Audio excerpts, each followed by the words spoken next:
Why feeling fine with money is dangerous. Most people don't feel broke. They feel fine. The bills are paid. The paycheck arrives on time. There's food in the fridge. Maybe there's even a little left over at the end of the month. Not enough to feel rich, but enough to feel responsible. Enough to avoid panic. And that's exactly why this is dangerous. Because when money feels fine, nothing feels urgent. There's no clear problem to fix. No obvious mistake to correct. Life keeps moving. Routines settle in. And the question of whether this path actually leads anywhere quietly disappears. If you've ever wondered why years of steady work don't seem to create real freedom, or why financial pressure never fully goes away even as income rises, this is often the reason. Feeling fine with money can be far more limiting than feeling uncomfortable. And most people don't realize it until changing direction becomes much harder than staying where they are. Feeling fine with money is dangerous precisely because it doesn't feel like a problem. For a large number of people in the US and the UK, financial life appears stable on the surface. They have a job, a paycheck arrives on schedule, bills are paid, there's food on the table, maybe there's even a small buffer left at the end of the month. Nothing feels urgent, nothing feels broken. And that sense of normality is what allows deeper issues to go unnoticed. When money feels fine, people stop questioning direction. They focus on maintenance instead of progress.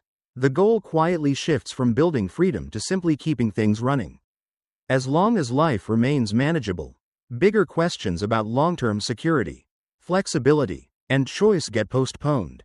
This is especially common among working professionals who are doing well enough.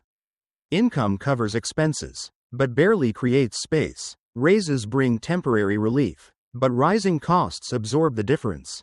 Inflation works quietly in the background, reducing purchasing power year after year. Yet because the pressure increases gradually, it never triggers a clear moment of concern. What makes this situation deceptive is that it doesn't look like failure. It looks like responsibility. People assume that feeling stretched, busy, and slightly constrained is just part of adult life. They believe that real freedom will arrive later, after the next raise, the next promotion, or the next stage of life. But while they're waiting, patterns are forming. Income becomes tied tightly to time. Spending habits solidify. Financial commitments grow. And without realizing it, flexibility slowly disappears. The real problem isn't that people are bad with money. It's that feeling fine allows years to pass without intentional progress. And by the time discomfort finally shows up, changing direction is far more difficult than it would have been earlier.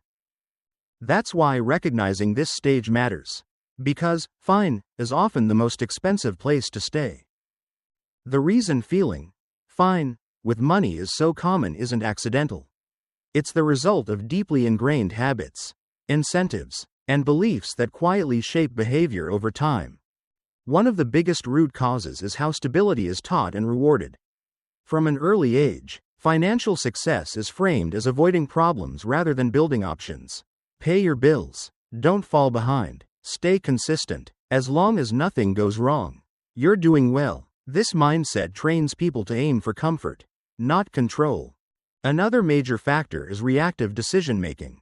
Most people don't plan their financial lives strategically, they respond to pressure as it appears. When income increases, spending increases. When costs rise, they work harder. When stress builds, they promise to get serious later. This creates constant motion, but no clear direction. There's also a powerful psychological element. When life feels manageable, the brain prioritizes short-term certainty over long-term thinking. Planning for 10 or 20 years ahead feels abstract compared to next month's bills. As a result, investing, skill building, and structural changes are delayed, not because people don't care, but because fine feels safe. Lifestyle momentum reinforces this further. Small upgrades add up quietly. Better housing, higher fixed expenses, more commitments. Each choice feels justified on its own. But together, they raise the minimum income required just to maintain normal life. Flexibility shrinks without anyone explicitly choosing to give it up. None of these patterns come from irresponsibility. They come from following a system that rewards predictability and discourages questioning. And as long as money feels fine, there's no urgency to challenge the structure, even when that structure is slowly narrowing future options. That's the hidden danger. Fine isn't a destination. It's a holding pattern that quietly delays real progress.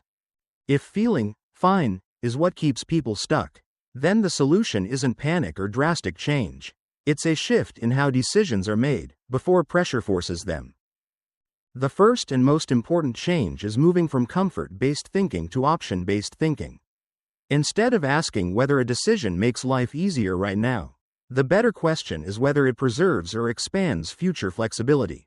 This applies to careers, spending, and even how time is allocated. Comfort solves today's stress. Options protect tomorrow's freedom.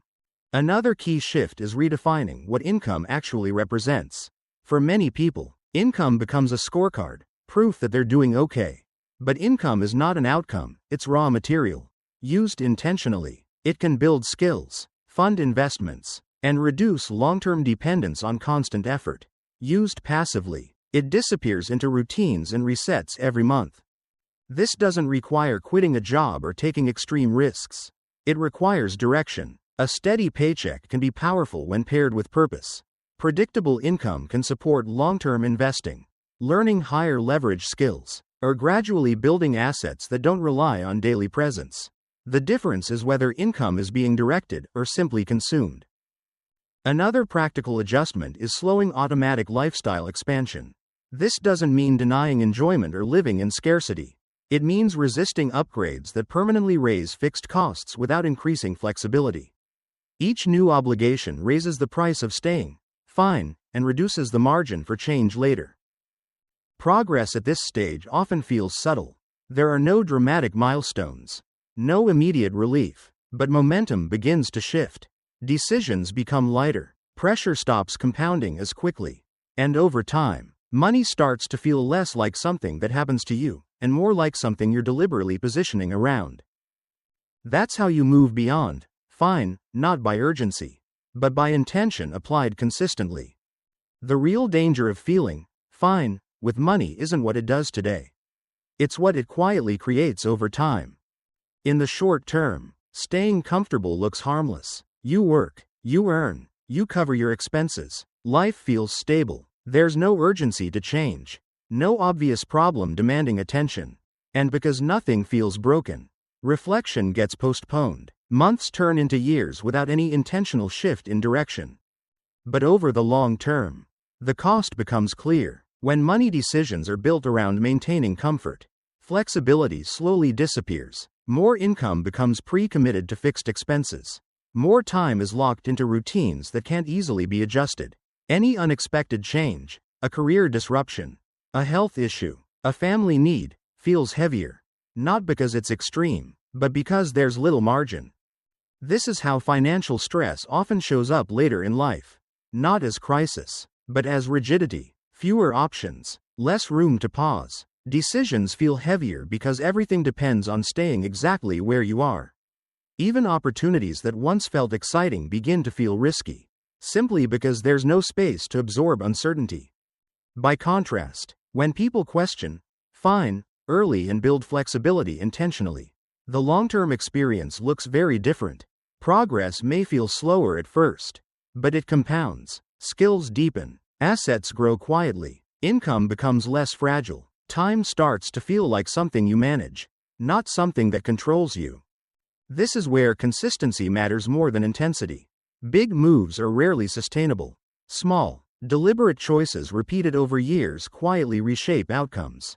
People who gain the most control later in life are usually the ones who made patient, almost boring decisions when no one was watching. Financial freedom in this sense isn't about luxury or avoiding work. It's about optionality, the ability to adjust, slow down, or change direction without panic. And that kind of freedom is built long before it's ever felt, often while life still looks fine on the surface. Most people don't end up in financial situations they actively chose.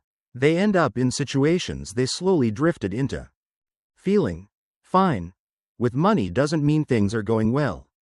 It usually means nothing is forcing you to ask harder questions yet. Life feels manageable, bills are paid, routines work, and because the pressure isn't sharp enough, awareness stays low. Decisions are made out of habit, not intention.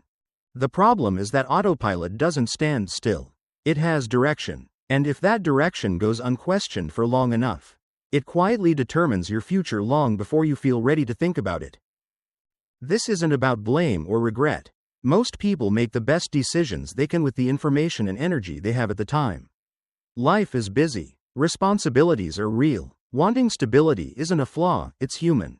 But stability without reflection slowly turns into limitation. The most expensive financial mistakes are rarely dramatic. They don't look like disasters. They look like comfort chosen again and again. Until comfort becomes dependency. Until flexibility feels unrealistic. Until change feels heavier than staying put. Awareness is the turning point. Not panic, not urgency, just honest observation. Noticing which choices are preserving options and which ones are quietly removing them. Noticing whether income is creating breathing room or simply maintaining the current structure. Noticing whether fine is actually enough for the life you want later. There's no perfect moment to get clarity. There never was. Financial direction isn't built through certainty, it's built through questioning, through small adjustments, through consistency when results aren't obvious yet. So here's the question to leave you with. Do you feel like your financial life is moving with intention, or simply continuing because it works for now? And which part of your money or career life feels comfortable, but quietly limiting? Share your thoughts in the comments. That's often where clearer thinking begins, and where real change starts taking shape.